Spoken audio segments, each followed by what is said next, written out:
Olá, sejam muito bem-vindos. Hoje nosso papo é sobre uma habilidade que está se tornando essencial no século XXI, quase como ler e escrever, o pensamento computacional. E olha, isso não é só para quem programa, viu? É um jeito novo de resolver problemas complexos em qualquer área da vida. Para a gente entender isso a fundo, nosso caminho vai ser o seguinte. Primeiro, vamos definir o que é esse tal de pensamento computacional e conhecer seus 4 pilares.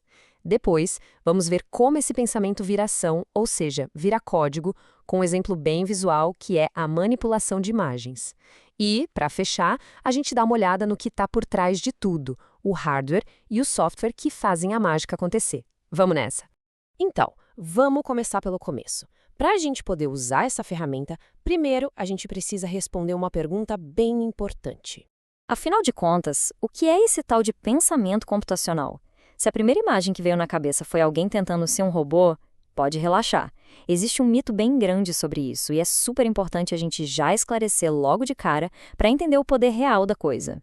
Primeiro, o que não tem nada a ver com pensar como um computador. Sabe por quê? Porque máquinas não pensam.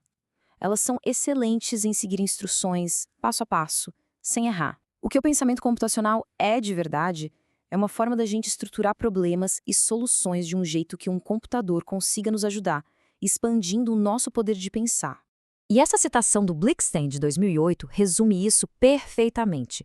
O computador vira uma extensão da nossa mente, uma ferramenta para aumentar nossa produtividade, nossa criatividade. O foco é no poder humano, não em imitar a máquina. Mas por que isso ficou tão importante agora? Pensa só no impacto que a escrita teve. Ela permitiu que o conhecimento fosse guardado e passado para frente. O pensamento computacional é tipo o próximo passo dessa evolução. Ele nos dá uma linguagem para a gente instruir as máquinas a fazerem o trabalho pesado, analisar problemas gigantescos, automatizar tarefas, e isso está transformando tudo, da medicina até a arte. Beleza, já entendemos o conceito e a importância. Mas na prática, como é que a gente começa a pensar computacionalmente? A resposta está em 4 técnicas, 4 pilares. Pensa neles como um kit de ferramentas para desmontar qualquer problema. O primeiro pilar é a decomposição. A ideia aqui é simples, mas muito poderosa. É pegar um problema que parece um monstro de tão grande e quebrar em pedacinhos menores, mais fáceis de lidar. Pensa na logística de uma empresa aérea. É uma coisa gigantesca, mas a gente pode decompor em sistema de compra de passagens, processo de check-in, despacho de bagagem, embarque. Cada parte vira um problema menor, muito mais fácil de resolver. E em seguida vem a abstração. Aqui a gente aprende a focar no que realmente importa e ignorar o resto. É como fazer um mapa. O cartógrafo não desenha cada árvore, cada poste. Ele abstrai, ele foca só nas ruas e nos pontos de referência. Fazer isso simplifica o problema e ajuda a gente a enxergar a solução com muito mais clareza. O terceiro pilar é o reconhecimento de padrões. E o nosso cérebro, aliás, é ótimo nisso. É sobre achar coisas que se repetem, tendências. Se a gente percebe que a solução para despachar a bagagem de um passageiro pode ser usada para todos os outros, pronto, a gente achou um padrão. E isso permite criar soluções que são eficientes e que servem para um monte de casos. E por último, o quarto pilar, o algoritmo. Um algoritmo nada mais é do que uma receita de bolo ou manual de instruções. É um passo a passo, uma sequência de regras para resolver aquele problema. É o resultado final, a formalização da solução que a gente encontrou usando os outros 3 pilares. E aqui está o pulo do gato. Esses 4 pilares não são uma listinha de passos, um depois do outro. Imagina eles como as 4 pernas de uma mesa. Todas são importantes e trabalham juntas ao mesmo tempo. Às vezes a gente decompõe, depois acha um padrão, aí abstrai. O processo é bem dinâmico. Ok, então com os pilares a gente tem estrutura para pensar na solução. Agora vem a parte da ação. Como é que a gente pega essa nossa receita, o nosso algoritmo, e transforma em algo que o computador consegue entender e executar?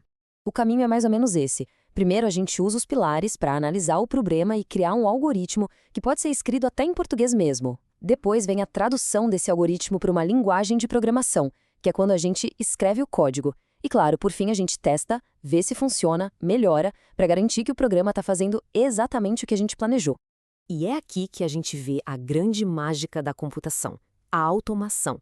Uma das ferramentas mais poderosas para isso é o que a gente chama de laço de repetição, ou loop.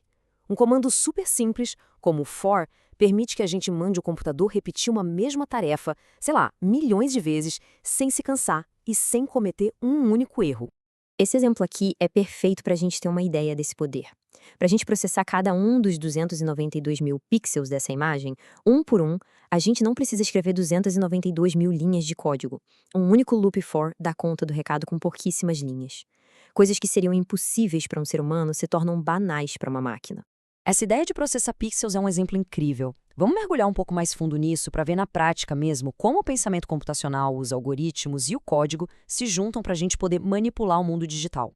Bom, toda imagem que a gente vê numa tela, na verdade, é um mosaico gigante formado por quadradinhos minúsculos de luz, os pixels. Cada pixel é o menor pontinho da imagem e só pode ter uma cor de cada vez. Para a gente saber onde ele está, ele tem uma coordenada, tipo um jogo de batalha naval, sabe? Linha e coluna. Tá, mas como um computador sabe qual cor colocar em cada pixel? Ele não vê cores como a gente, ele vê números. Usando o modelo mais comum, o RGB, para cada pixel ele guarda 3 números, que vão de 0 a 255. Cada número representa a intensidade de uma cor primária de luz. Vermelho, o R de red, verde, o G de green e azul, o B de blue. Misturando essas 3 luzes, ele cria todas as cores que a gente enxerga. E aqui que tudo se conecta. A gente pode usar um loop for para passar por cada pixel da imagem, um por um. Dentro do loop, nosso código lê aqueles 3 números RGB do pixel. Aí, a gente pode mudar esses números. Por exemplo, se a gente diminuir o valor do azul de todos os pixels, a imagem vai ficar mais amarelada. E dá para ir além, usando uma condição if, para aplicar a mudança só em pixels que seguem um padrão. Tipo, só mude a cor dos pixels que são azuis. A gente já entendeu a lógica, o pensamento e até viu um exemplo de código funcionando. Mas nada disso existe no vácuo, né? Para a gente fechar nosso guia, faltou olhar para a base de tudo, a máquina física e as instruções que fazem ela funcionar. A melhor analogia para entender isso é pensar em corpo e mente. O hardware é a parte física, tudo aquilo que a gente pode tocar. O processador, a memória RAM, o HD, é o corpo. Já o software é a parte lógica, os programas, as instruções. É a mente, que diz para o corpo o que fazer. Um não serve para nada sem o outro. E como é que a mente, o software, conversa com o corpo, o hardware? Através das linguagens de programação. Pensa nelas como tradutores. Algumas, as compiladas, traduzem o nosso código inteiro de uma vez só. Isso cria um programa super rápido, otimizado, ótimo para jogos, por exemplo. Outras, as interpretadas, vão traduzindo e executando linha por linha. Elas dão mais flexibilidade e são ótimas para a internet e análise de dados. É uma escolha entre velocidade e flexibilidade. E assim, a gente fecha esse ciclo. A gente saiu do conceito abstrato do pensamento, passou pelos pilares que dão a estrutura e chegou no código que faz as coisas acontecerem no hardware. Mas, na verdade, isso não é o fim, é só o começo.